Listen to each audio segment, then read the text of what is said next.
Good evening and welcome to the first edition of the Leaders Interview with Michael Ryan. Thank you for making the time this evening. I know it's 8 o'clock in the evening on a Tuesday and it's unusual. I'm sure you haven't been invited to listen to a session like this in the evening time after you come home from work, but we thought we'd be different. We thought, we'd give you an opportunity to get home from work, have the dinner, put the kids to bed, settle down and relax on the sofa. Get yourself a glass of wine or a cup of coffee or whatever you like. And then I'm going to give you a nice, interesting conversation to listen to. So first of all, for all of you who don't know me, even though you're watching this on my LinkedIn profile, my name is Michael Ryan. By way of introduction, I am the founder and managing partner of the boutique consultancy Finance Transformation UK. As part of that, we have actually developed a magazine offering called Finance Transformation Magazine, which you may have come across because we've been posting it on LinkedIn for the last 18 months. I'll just give you a quick example. You can see that there on screen. They're the British Olympic champions. And here we have Mandy Hickson, who's the first female fighter pilot in the RAF. And the reason I just took a second in order to show you the magazine was that's the caliber of individual that goes on the cover. So you can imagine how this is actually like kid in a sweet shop for me. I get to meet somebody who's flown for the RAF. I get to meet somebody who's got an Olympic champions gold medal. I mean, this is like great stuff. And I meet all these people, and we put about 10 of them on average once a quarter into the magazine. We produce a print version, as you can see, and we release the rest of it online. And one of the big things I've been trying to do, because I actually do have, after 25 years in finance, I have an awful lot of friends and an awful lot of connections. Due to the fact that I do the conference speaking, I get to meet some great people along the way. And I meet people who have fascinating stories to tell. And we don't always get to put them in print because there's the time pressure of doing your job and all the other distractions that you've got and all your family responsibilities and everything else. So I decided we'd actually come up with an interview series. Now, no great rocket science in that. Other people have done them. But I want to start this and evolve it as we go along. Get it into a TV studio. Let's set the bar high. We're starting from here today. I'm actually in a hotel in West Dublin, about 2 miles from my own home. So, nice to be doing this today. I've invited on a person who works for Hays, whom I first met 6 years ago through Jamie Radford, who's the CEO of the AP Association. And I was running the first Accounts Payable Association conference for Jamie that he held back in 2017. And I was host and keynote for the day. And the very first lady who spoke in the morning was Karen Young. And Karen Young is a director at Hays for the last 20 odd years or so. And I'm going to let Karen introduce herself now at this stage and just take over from me for just a second. Go ahead, Karen, tell the viewers a little bit about yourself. Sure, thank you, Michael, and thanks for inviting me. I'm no RAF pilot nor Olympic gold medalist, so just set the bar right now. I am a director at Hays. For those that don't know, as we're a professional recruitment services business around the globe, and I am in my day job responsible for our accountancy and finance recruitment business at Hays in the UK and Ireland, and that's over 300 consultants that specialise in accountancy and finance, and I'm the strategic lead for that business, and an expert in finance recruitment over many years, too many to count, and I won't give you the exact number, that's over 20. But more latterly, and this is hopefully what we're going to spend some time on today, responsible for developing and articulating and leading our social and environmental purpose at Hays in the UK and Ireland, and it's certainly been a great journey over the last 12 to 18 months or so. Okay, thanks for that. And I think it's worth mentioning to the viewers, we've known each other through the conference circuit, and I know one or two of your other directors at Hays, the likes of Tim Hall and so on, based in the Midlands, because I run finance transformation programs for a living. And I have actually found Hays extremely helpful in staffing my project teams and indeed staffing the finance functions that I'm responsible for. And that actually led to me approaching Karen earlier this year and saying to her, why is it that Hays have so many directors who've been there for 20 odd years or so? I think if I was actually to stop the show at the moment and lean into the audience and go, what's your typical impression of recruitment life cycles? They'd probably go 2 years, and then they jump to another consultancy or another recruitment firm, 2 years, then they set up on themselves, then 2 years from there. And you guys have been working there for 20 odd years. And you're all top of your game. I mean, you staff my teams at the drop of a hat brilliantly. So I challenged Karen to get Alistair Cox, who's the CEO of Hayes, to write for the magazine. And what he wrote about was, I think, one of the best things that any senior leader could write about. He actually told us in 2 pages what the DNA of Hayes was. But now that we actually have one of those self-same directors on the show this evening, what do you think is the DNA of Hayes before we get into all the other stuff that I actually invited you on for? Uh, Quite simply, it's people. Mm-hmm. We are a recruitment business, so people are at the heart of it. We help people to achieve their career goals. We help organizations to recruit their talent. But if you haven't got the right people doing that within Hayes as an organization, and that culture, I mean, I'll admit it. I joined Hayes in 1996, and we were already part of the PLC at that point. And the business has changed massively over that time, from the size of it, the scale of it, how many people are in it, but how we sort of run the business and the culture, and the always, over a quarter of a century, the people that work here having the passion to do the right thing by their customers and by their Mm-hmm. colleagues is I think what's just made it a brilliant place to work for me. And the other thing I would say is, people ask me to describe Hayes, and I say I can do it in 2 words. We're entrepreneurial corporate, that things are always changing. We're transforming, and innovating and pushing the boundaries. So often over the years, a lot of candidates, people looking for new roles, have said to me, well, how can you advise me, Karen? You've been at Hayes for 20, 21, 22 years. But Yeah. I've done so many different roles, and that career enablement has been a big part for me personally. Okay. Okay. So the reason that I actually invited you on, and I suppose why did I want to actually have this show in the first place? Because I thought that an awful lot of people had stories to tell that were worth telling, that was beyond the day job. We're not actually going to talk this evening about recruitment. For anybody who tuned in and has sat there with the coffee and the biscuits, we're not talking about recruitment. We're going to talk about something far more interesting, which I actually think will inspire quite an awful lot of you to follow in Karen's footsteps. So myself and Karen were doing yet another one of Jamie Radford's gigs back in April when he was doing the Accounts Payable Summit in Birmingham. And we rocked out of the session afterwards, and we went straight across the road, and both of us I was going for the plane and Karen was going for a train. And he says, right, we'll have a quick drink. The quick drink turned into, I think, maybe possibly longer than a podcast is supposed to run. And we discussed everything under the sun. But the one thing that became clear to me about Karen was that Karen was actually passionate about something. And when you flick through LinkedIn on a regular basis, you'll see that Karen engages actually in quite a degree of charity work. She's been organising sleep outs and so on and so forth. And I was intrigued by this. So, you flick through something on LinkedIn, you don't go into the detail of it. And actually, one of the reasons why we're going to have this chat today is we're going to pause and actually just hear from the horse's mouth, as it were. Where's the passion coming from? What are you focusing on? What are you driving in Hayes on the corporate social responsibility side? Sure.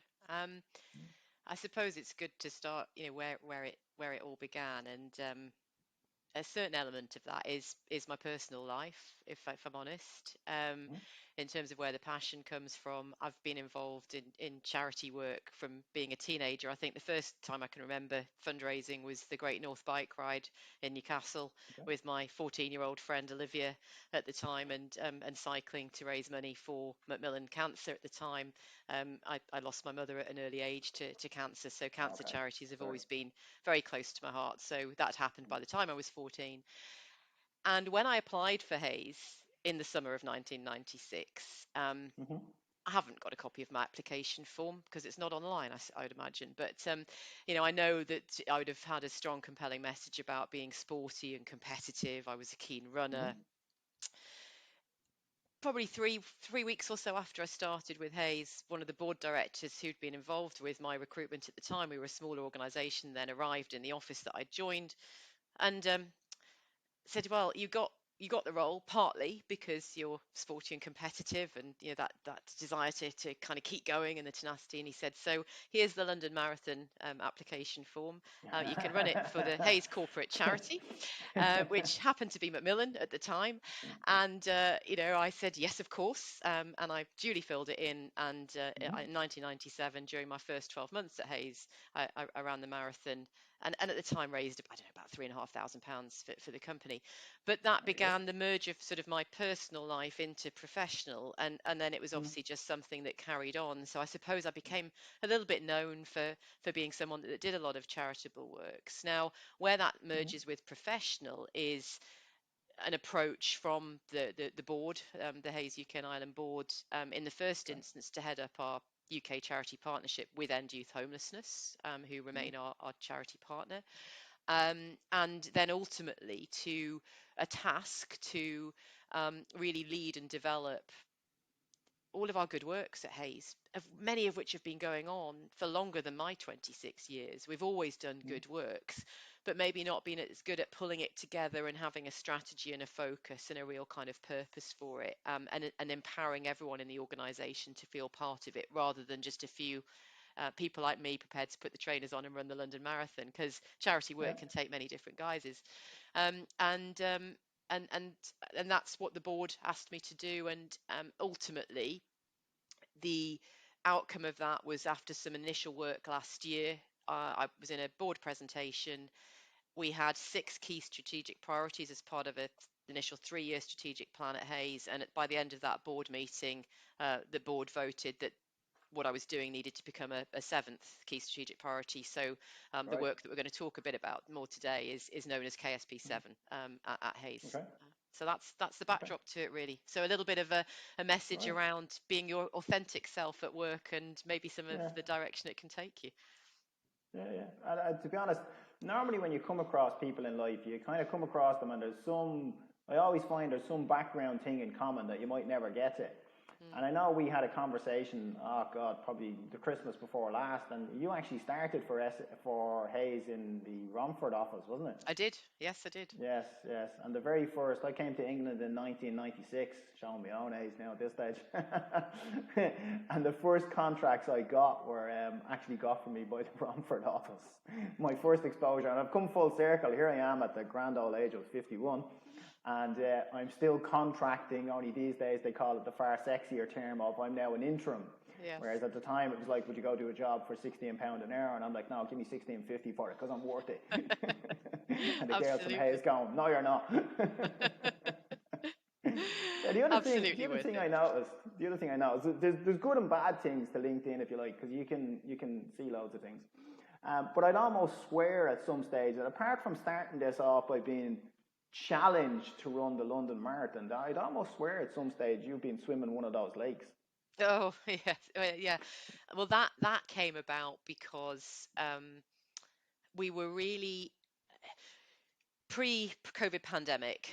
For a lot of years, every year we would run a charity challenge of a physical nature for 50, 60 opportunity for 50, 60 plus employees in the UK and Ireland to sign up and do a charity challenge. And what was the first one I did? Beat the Moon, it was called, which was in the Lake District a long time ago, and many others around the UK. And we just had this ambition. Could we pull that together? Could we bring 50, 60 people post-COVID pandemic together in the same physical location and raise some great money for End Youth Homelessness? And a colleague of mine, Dan Rogers, who's a project director at Hayes now, he was on Beat the Moon with me all those years ago in the Lake District when we were raising money, might have been for the Brain Tumor Society at the time. And so we came together and we put a small steerco together along with our internal comms team and shaped this challenge.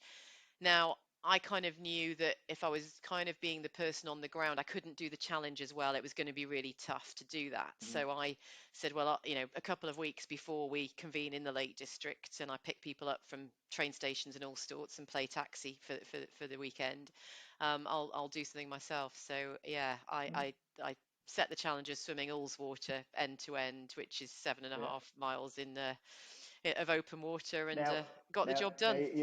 well done. You're talking to an Irishman who's been to the Lake District once. I presume that's in the Lake District, is It it? is. It is. That's Yes. up your Yeah. neck of the woods. And It is. which one of the Hayes offices are you in today? You must be at the I'm in the Northwest one. Lancaster office, The so just on the Lancaster edge of office. the South Lakes, just about. Right, okay. My abiding memory of going to the Lake District in, I think it was around February time, is that it's bloody freezing. It's So quite I warm don't know today. how It's quite warm you today. think, I was actually thinking of the water. I don't know how you swam 7.5. I'd Do you look know, at it and I'd go, no. but trust me, for the last 2 miles of it, I didn't know how I was going to keep going. But as many people watching this will have done charity challenges before, when you've got Yeah. sponsorship and kind friends, colleagues, family that have put money on your head, it's what keeps you going over the line. The difference I found with the swim, just if people are interested, is London marathons. I did have another go post my 97 attempt because I wasn't very happy with my time, but I really struggled at the end of that 97 marathon, and I was Yeah. really struggling. And it was a guy also running in a Macmillan Cancer shirt who I started chatting to because I think he was like, "Come on, you can keep going." I can't. You can't. You can. Anyway, he'd had cancer. He'd recovered from it. He was running for Macmillan, and to thank them for their support. And I thought, crikey, if you've done that, then me at the age I was in full health, I thought that. And we crossed the line and we put our arms up, and these days there would be photos that I'd have been emailed the Yes. photo. We'd You'd have probably been have had all a over social selfie. media. That was it. We went our different ways, got our medals down different channels, but Yeah. he kept me going. In a swim with your head in the water, you're in your own personal misery, trust me, and you're just going, this, can I keep going? Can I keep going? It's only when you get out at the other end and you sit on the Yeah. bank just broken, and someone says, that was pretty brutal, wasn't it? And you then can have the chat that you'd have if you were doing Yeah. marathons on your feet. So yeah. But that's one of the, to be honest, because I've always loved sport. I've always been involved in sport. And actually, most of the clubs I played for are literally within 2 miles of where I'm currently sitting. And one of the things you touched upon there when it came to the swim, obviously, you're facing the challenge. You're actually doing it alone. I think I was having this conversation with another swimmer recently as well. Like, if you're halfway or 2/3 of the way across a lake, what are you going to do? Put your hand up and say, look, I've had enough. You can't really, can you? And when Well, you've got that you can drive, in an yeah, you can do it, because there'll always be support boats in something like that if you're yeah. in an organized swim, and But it does what I'm happen. getting at, is somebody like yourself, and probably like myself to an extent as well. You're not going to let yourself stop. You're going to keep plowing on to the end. You've set yourself the challenge. You're going to pull it on. But Yeah. what I was driving at was, this actually is a good link into what you're doing with young homeless people. Because at the end of the day, at their stage in life, they could just put the hand up and go, please send me the recovery boat. But you're doing an awful lot to help them. Tell us what you're doing there. Well, where it's come from is, partly with my charity lead hat on. We do a lot of fundraising for our charity partners. We've raised a lot of money. The three-piece challenge in the Lake District in the summer, we raised £42,000 that day. It's a lot of money. It helps a lot of people.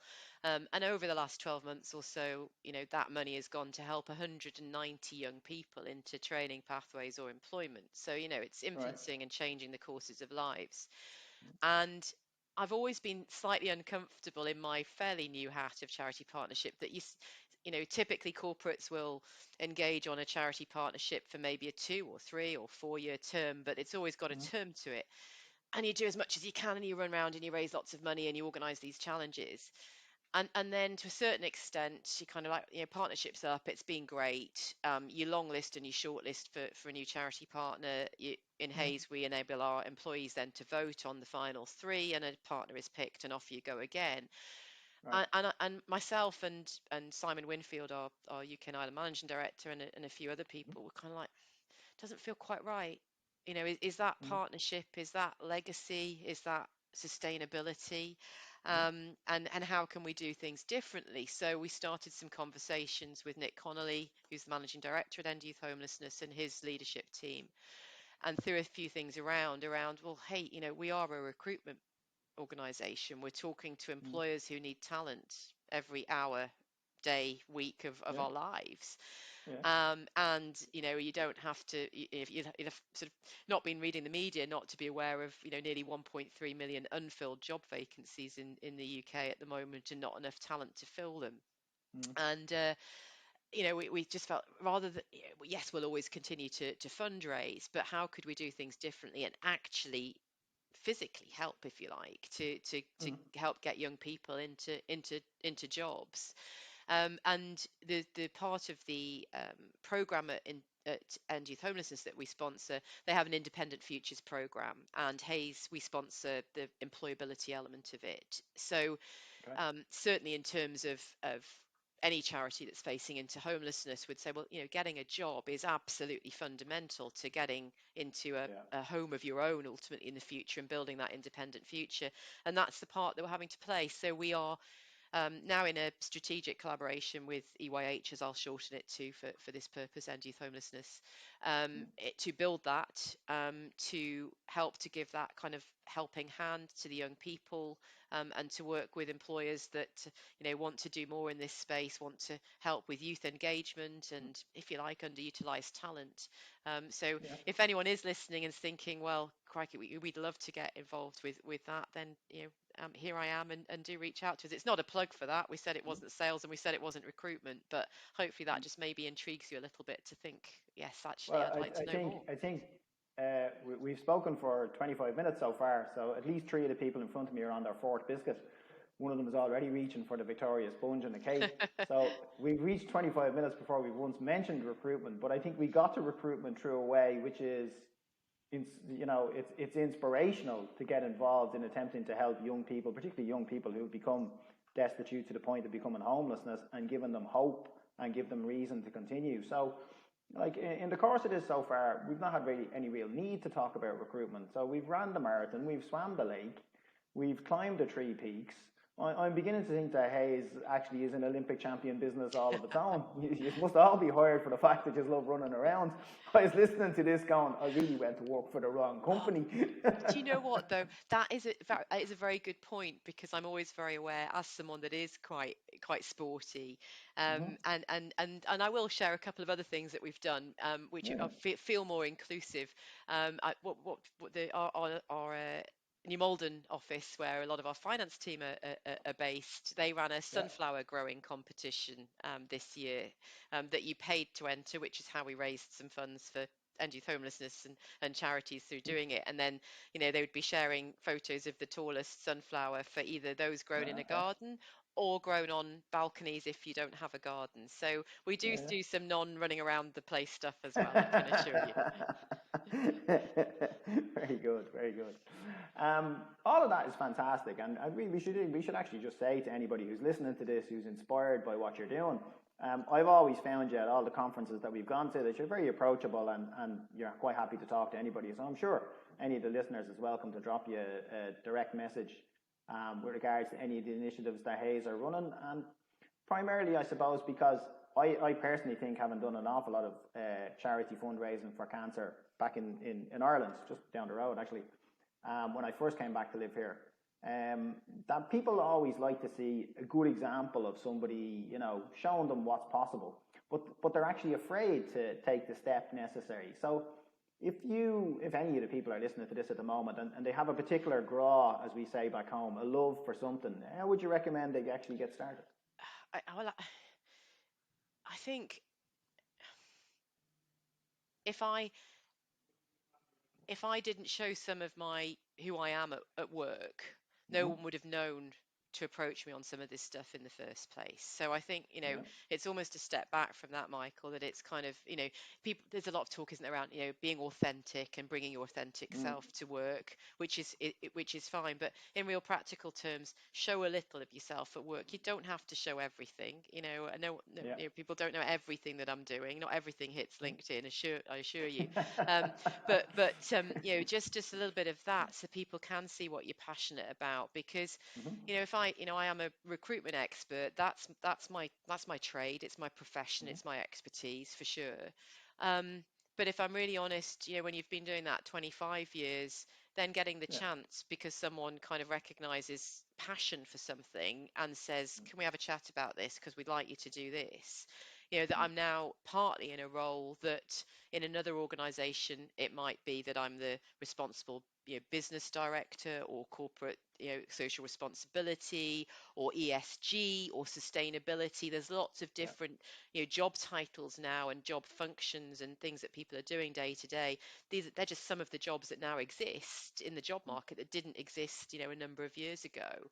Yeah. And I'm getting chance to reskill and learn things myself that I wouldn't have had the chance to do. So there's definitely the bringing a bit of yourself to work, and I think being curious as well. Mm. That would be another bit of advice. Being curious and I suppose being prepared to fail, if I'm honest, because I didn't know if I'd be any Yeah. good at this, and I think I'm doing an all right job. I'm certainly enjoying it, but being Well, prepared to fail that's is always the is test, I think. yeah, you've just got to give things a chance, haven't you? If you're prepared to do Mm. that, then doors will open for you. And I think more than ever, again, I will use the context of the market because it would be daft not to. But Mm. again, right now there are not enough people out there to fill the jobs that employers need and the skills Mm. and talents that they need in their organizations. Therefore, employers have to look at hiring for future capability and around, competencies and skills rather than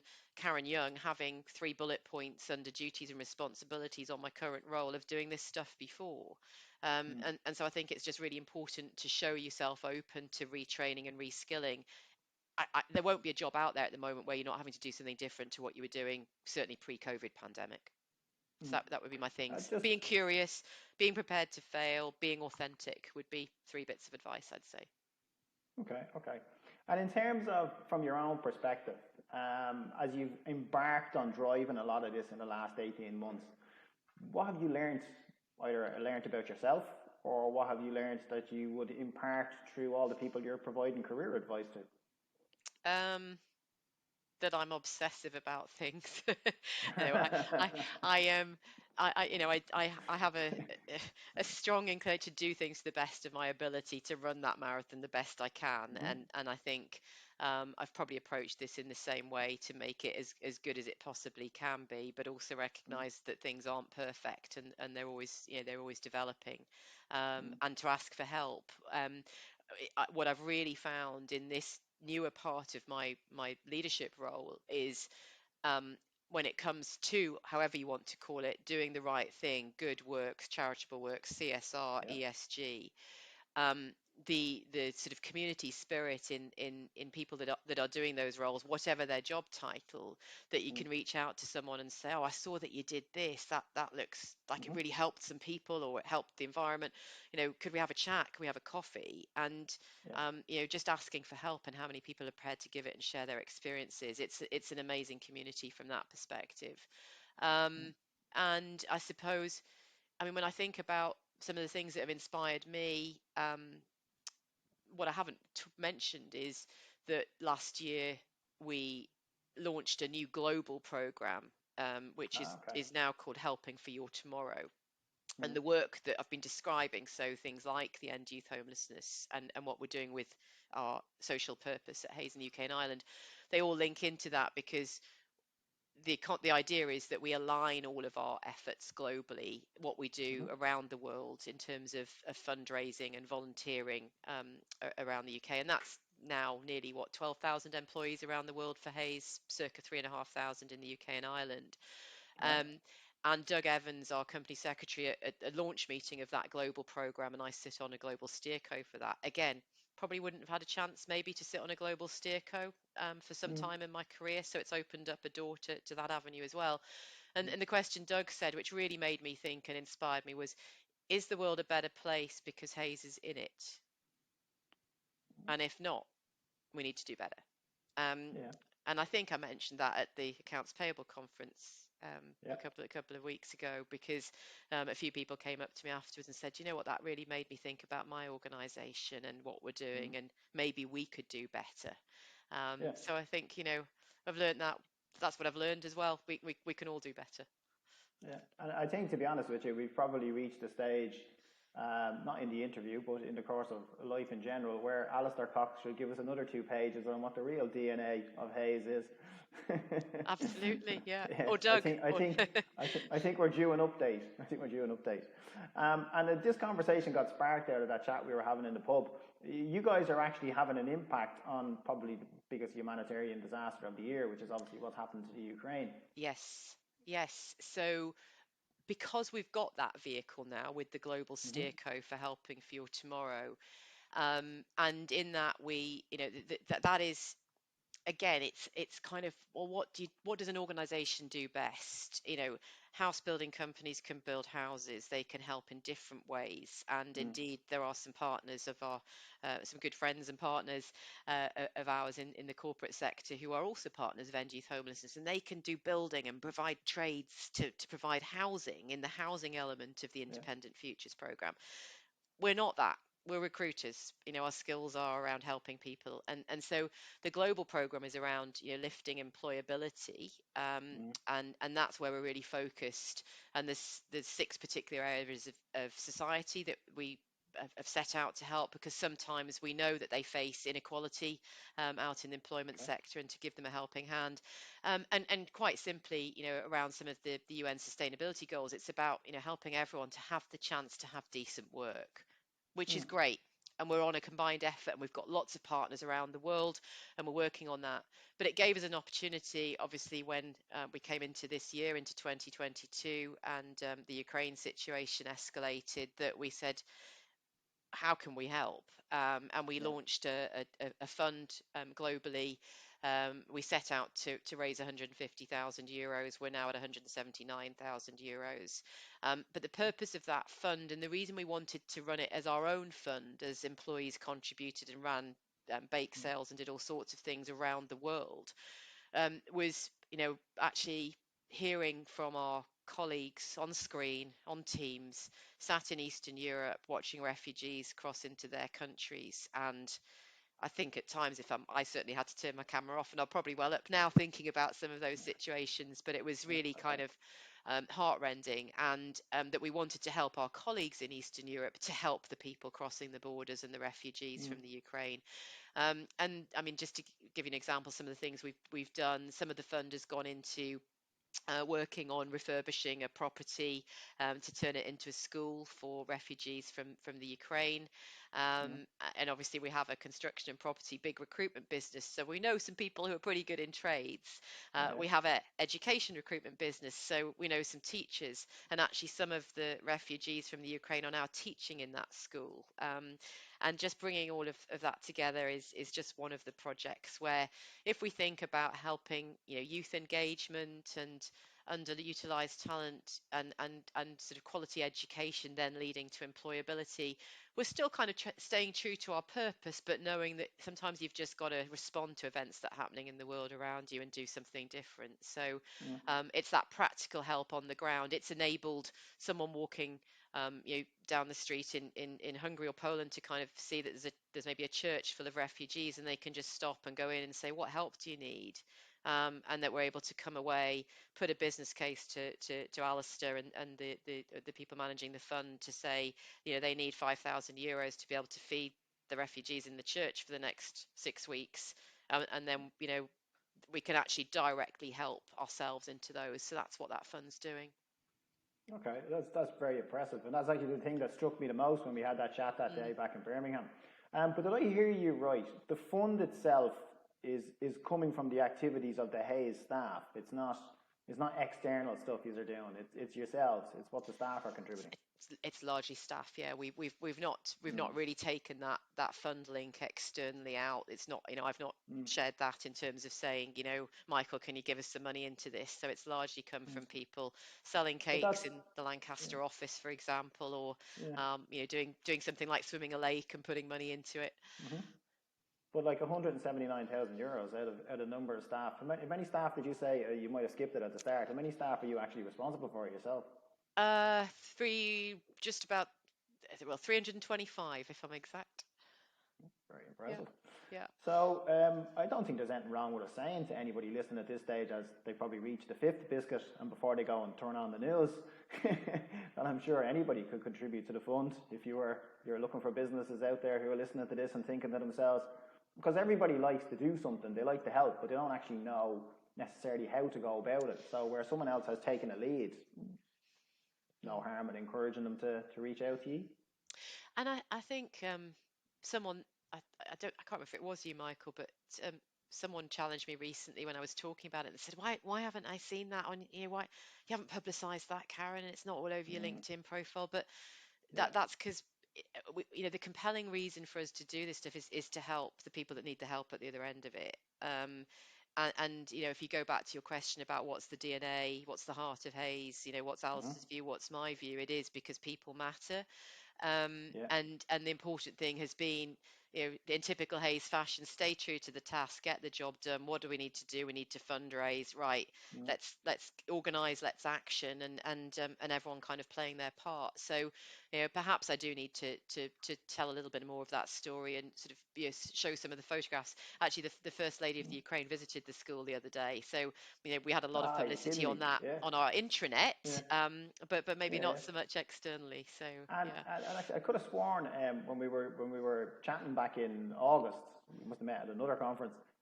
Didn't Hays do a rebrand recently? Yes, we did. Yes. And sum that up for us. Well, we have, for the last decade, people will have known us as Hays recruiting experts worldwide. It's still what we do. But as we looked ahead for the next decade ahead, with everything that we've gone through, with every transformation, to use a word that you're very comfortable with, that organisations have been going through, accelerated transformation because of the COVID pandemic. It just began to question our sort of brand and whether it was fit for purpose, if you like, for the next decade ahead. And certainly, when we talk to our customers from a recruitment perspective, generally the feedback, was we're good at delivery, in terms of recruiting, trusted for that. But these days, like anything, you want more than the initial order. You want the extra things. So, we're a trusted voice on salary benchmarking. We're a trusted, voice in terms of running inclusive recruitment campaigns and all of the areas that moves into that's important to an organisation now. So it's moving more into the concept of working with Hays as a trusted leadership partner. And recruitment is one part of that, but obviously there's a whole array of services that will develop around it. And also the fact that because there's been so much change, the alignment with always thinking ahead and thinking of tomorrow. So the rebrand is you'll now see working for your tomorrow if you haven't already. That's what you'll see next to Hays. Hence the reason why when we look at obviously our fundraising and volunteering program, it's helping for your tomorrow. And do you find, because I mean you spend a ferocious amount of your time traveling the country and giving people advice on their careers and so on, do you think that the youth of today, shall we say, as the pair of us sit here, is there any particular tip or advice that you'd give them as they face into what is actually a pretty uncertain winter, to be honest, for most people on several fronts? In terms of anybody out there looking for a job, is there any top tip you'd give them?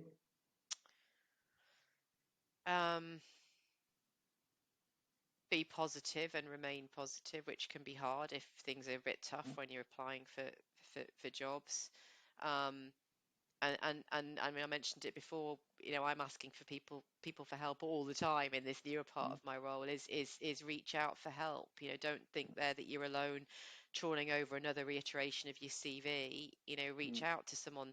It doesn't mean that it has to be a professional recruitment consultant like me, although that's a great place to start.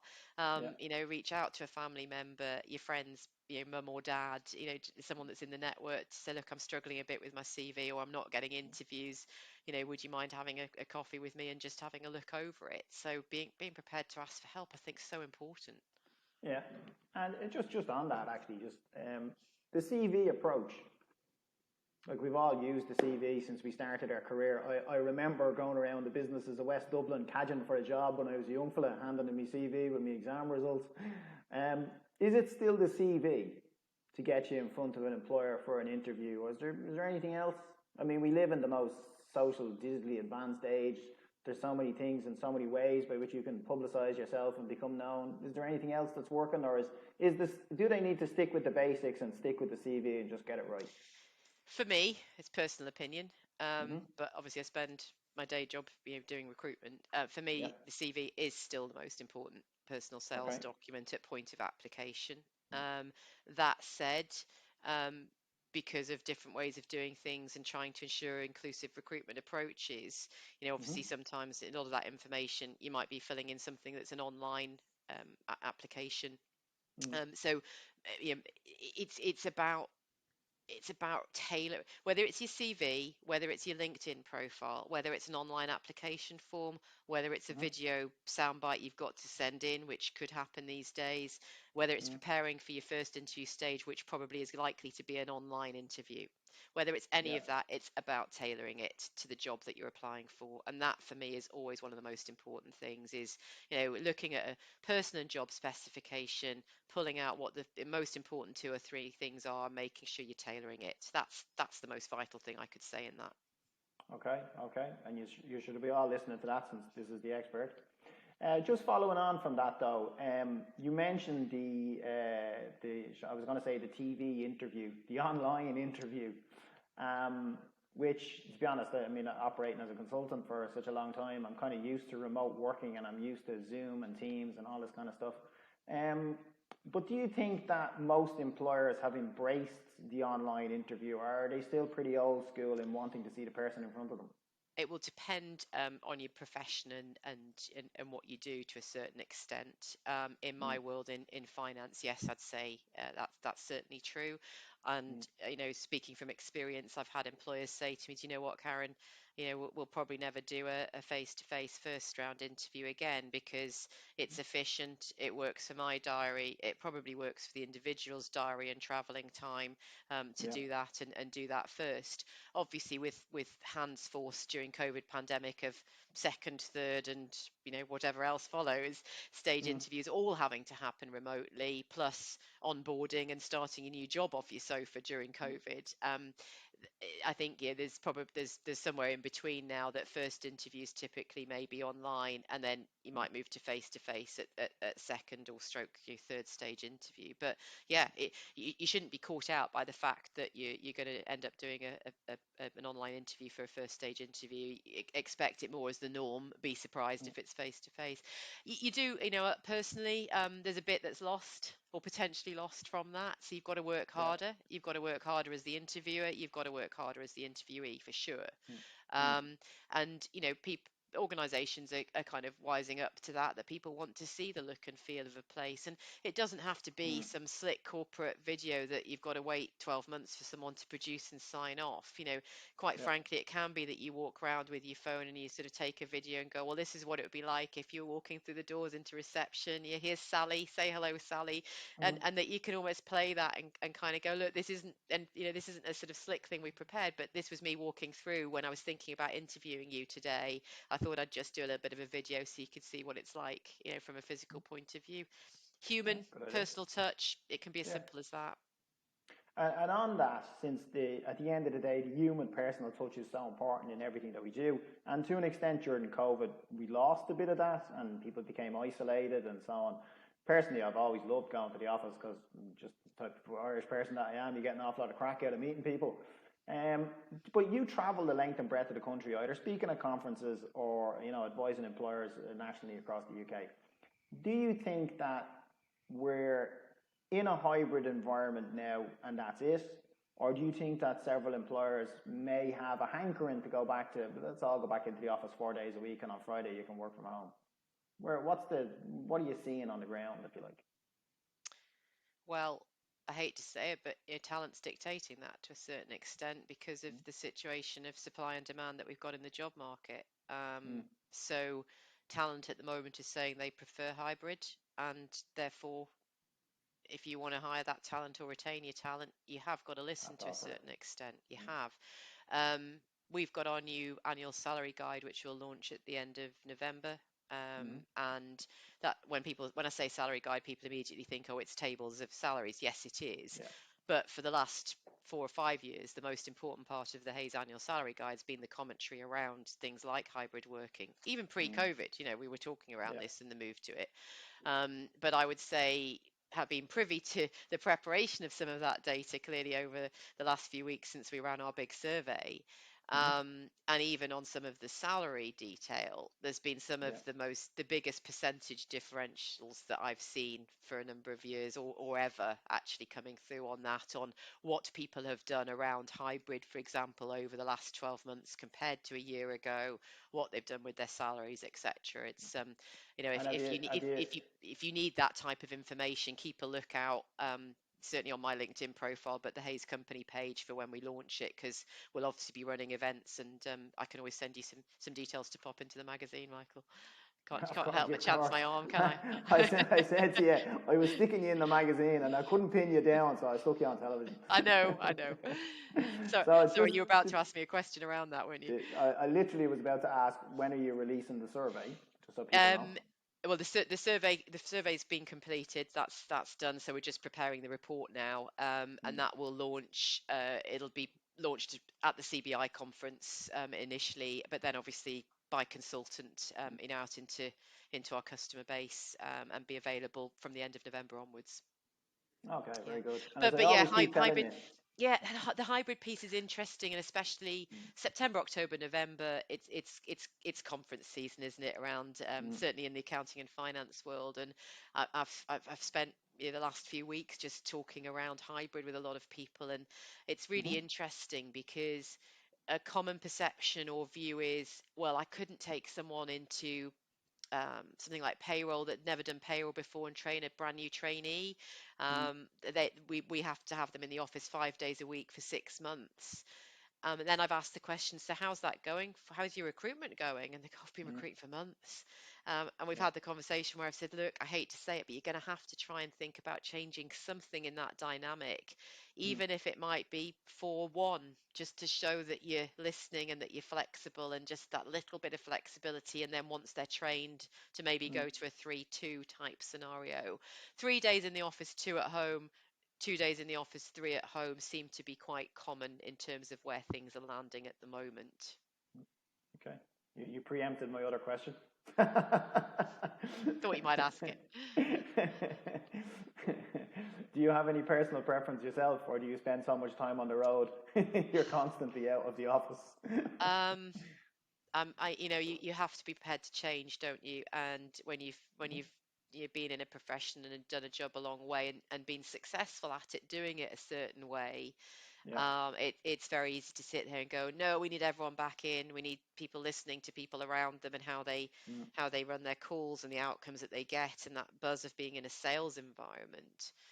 And still, when you have the days when everyone's in and we've got those anchor days, it still, as makes it a brilliant place to work, and people learn and kind of hear Bob over there having a conversation and just by osmosis thinking, oh, that's interesting. They've obviously just been talking about that, and I wouldn't have necessarily put it that way. So I do personally think that's still important. Equally, I've had to learn and adapt, because there was an individual I recall who'd been finding it a bit harder on his initial career journey with us before COVID, and absolutely flourished when working from home.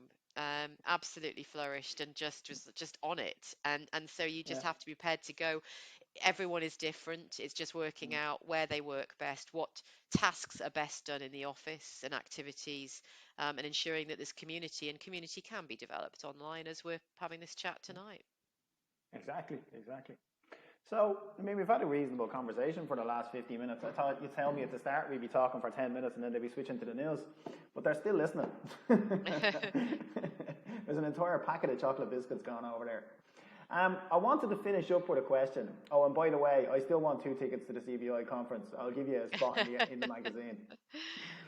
I wanted to finish up with a question, which was, so we've covered an awful lot. And actually, you have illustrated an awful lot about your passions working for Hays, and indeed the fact that Hays have managed to create an environment from which you could be passionate about working in, which I think is positive and very powerful from Alistair's perspective.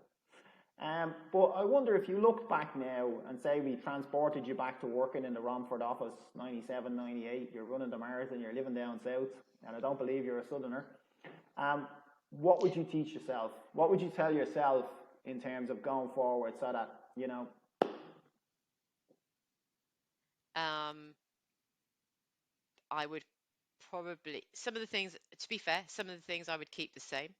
okay? Because I'm someone that I try and look back and think, well, no regrets, but what would I do differently? So I think um, some of the things that I've done and do and that sort of authenticity piece have stood me in good stead. So obviously I wouldn't change things that I think have been part of hopefully being successful. Um, but I probably didn't have a lot of belief in myself, and I think when you're starting out, that having a bit more self-belief, being kinder to myself probably as well, without losing the drive, but being kinder to myself, and would be something. And I think that's probably important in today's environment, with all the multitude of different challenges and stresses and particularly with where we appear to be headed at the moment with some challenges ahead of us. I think Yeah. it's really important to be kind to ourselves and to others. It really would be a big feature for me, Michael, if I'm honest. Yeah, no, that's pretty and important. and being and being I think I probably was always curious, but curiosity as a behavior competency, whatever you want to call it, that is a big thing now, in that curiosity, and leading into kind of how an employer would look at you and think, well, are you ready for something else internally, or being able to show that if you were going externally into a job market. I think so. Be curious would be a top tip to my old self and anyone today. Okay. And then actually, so just building upon that then, so as we look at it at this stage, to anybody listening to this, you've had a fantastic career. You've certainly had an interesting, challenging, varied career, and you've been lucky enough to work for what is an outstanding organisation. To be honest with you, having dealt with it on numerous occasions since about 1996 in many different guises. But what are you, as you sit in your career at this stage, and you're looking out there and you're going, what do you still want to do? What's the bit? Because you've demonstrated the passion. You're letting it out through the sport. But the passion, I find, when you have the passion in sport, you just throw it into the job. Basically, you can't distinguish the two. If somebody's passionate on a football pitch, you'll get them to deliver on in a job environment, and vice versa, no matter what your sport is.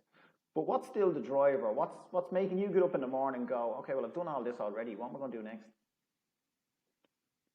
I've still got unfinished business in my development of talent and careers in accountancy and finance. I say that frequently. There's still a lot more we can do, linked around development of talent, future of finance programs. How we enable you know, choices of careers, and people to feel confident they're making the right choices. So there's still work there.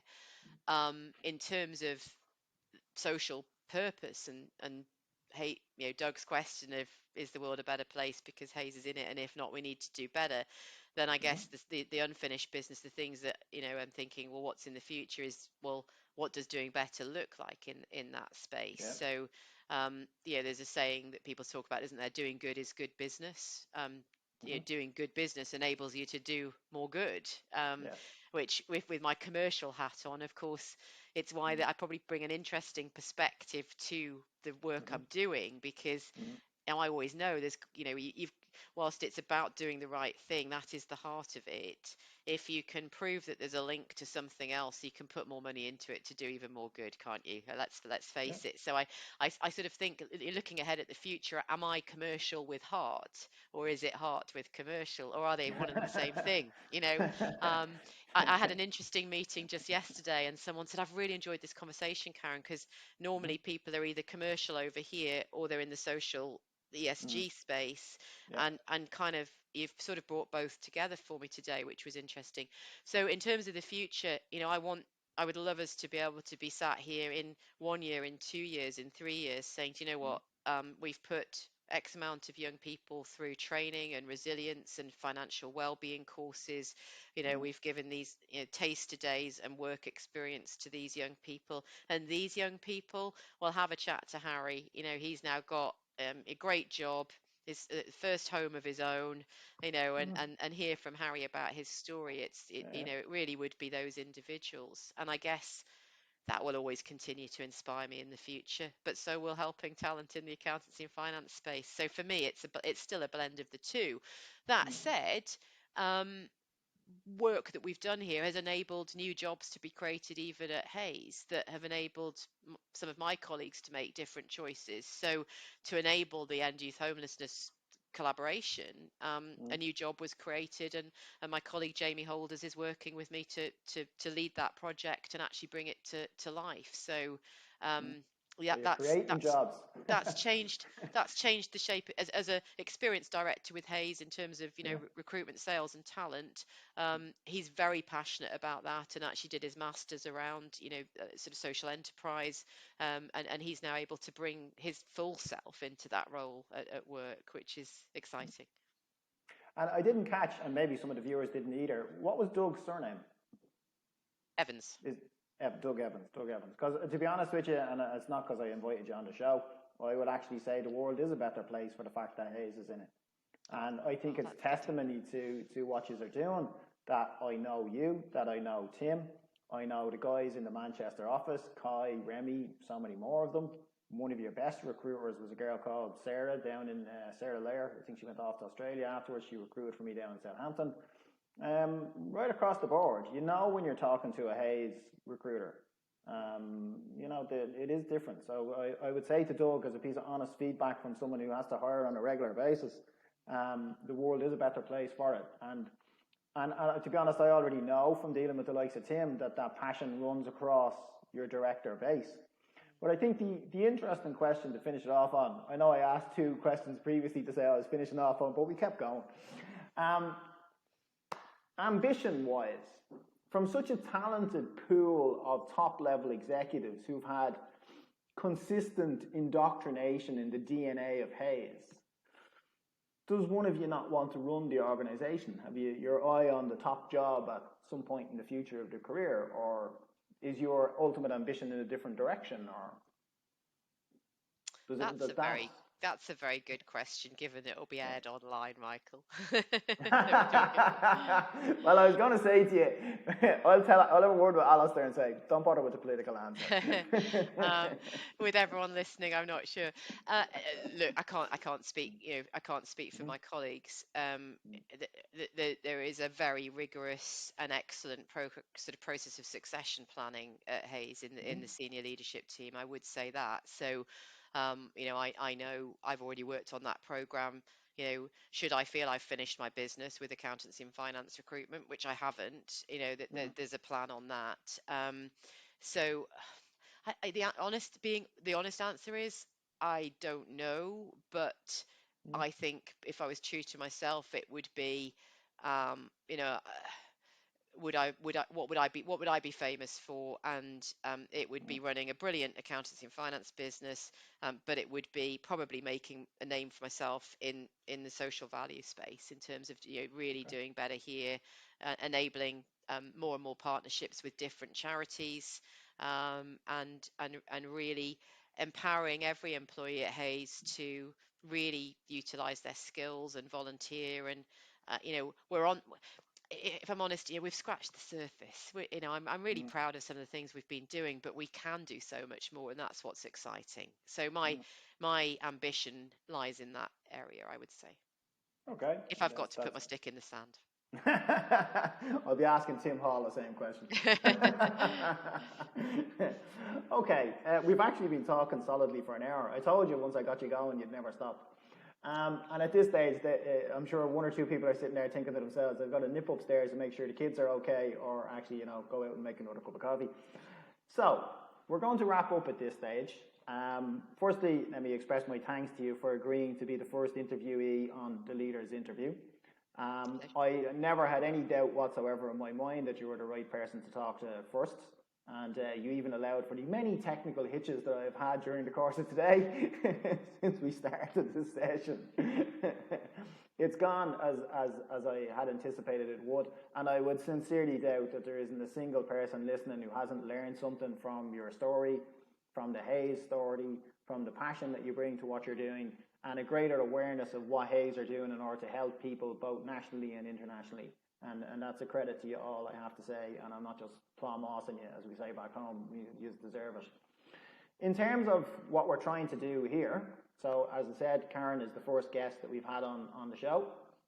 This has been something that we've wanted to do all year, because when we set up Finance Transformation Magazine, as I said at the start, I have loads of great contacts, loads of great friends, and I have a fantastic network, which I've built over the last 20 odd years or so working in the UK. And I know some great people, and they have, as we've just proven to you, some fantastic stories. So we want to bring this to life over the next couple of weeks, and we don't see any point in hanging around. So the second one is going to be done with a chap called Jason Coboyne. And Jason Coboyne is the Managing Director of Coboyne Carmelson. And Jason's my insurance broker for at least 5 of the businesses that I've operated, or the initiatives that I've operated over the last 10 years. And what I love about Jason is he actually thinks of everything from a risk assessment perspective. So when he views things through that lens, he has fantastic advice and challenge to put across to people. So I said to him, look, you can come in and talk to me, but we're going to talk about the cyber insurance that you had in your article in the magazine in the previous edition.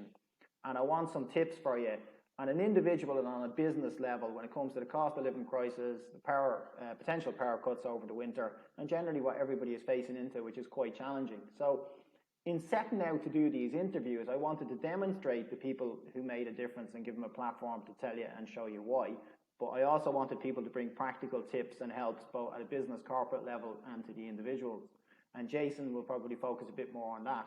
I think you've had plenty of inspiration and tips from Karen for the last hour. I'm very grateful for the fact that she made the time to do this and agreed to go first. From our perspective, I've been experimenting with the tech of the magazine for the last month or so, slowly driving myself nuts. I have a fantastic backup team of Andy P, Martin Kirby, many of whom I'm sure you will know, Mark Saywell, my main business associate partner, Ian Trembert, who does all the website stuff, and I'd also like to give a call out to Hannah Monroe at ITS Solutions, I always pronounce it wrong, and her team, who've been great help in order to put some of this stuff together as well over the course of the last week, and to Wendy, who's our brand ambassador. All of those people together have enabled us to kick off the interview series, and my plans or ambitions for the series are to grow and expand it, not just in the fact that you're looking at 2 people on screen at the one time, but that you're actually looking at more, and that we drive debate and discussion about what's relevant day to day. And I might even get the eye line right on this camera so that I'm looking at the viewers and not constantly at myself on the left-hand side of the screen. All of these things we will learn. This isn't going to be perfect to kick it off, but it's like when I tell people, when you're running a program, if you want to make change, get out on the pitch. You can always improve it afterwards. If you're not on the pitch, you're constantly sitting there waiting on perfection, and nothing gets done perfectly the first time. So I'm delighted with the content. I'm delighted with the chat that we've had.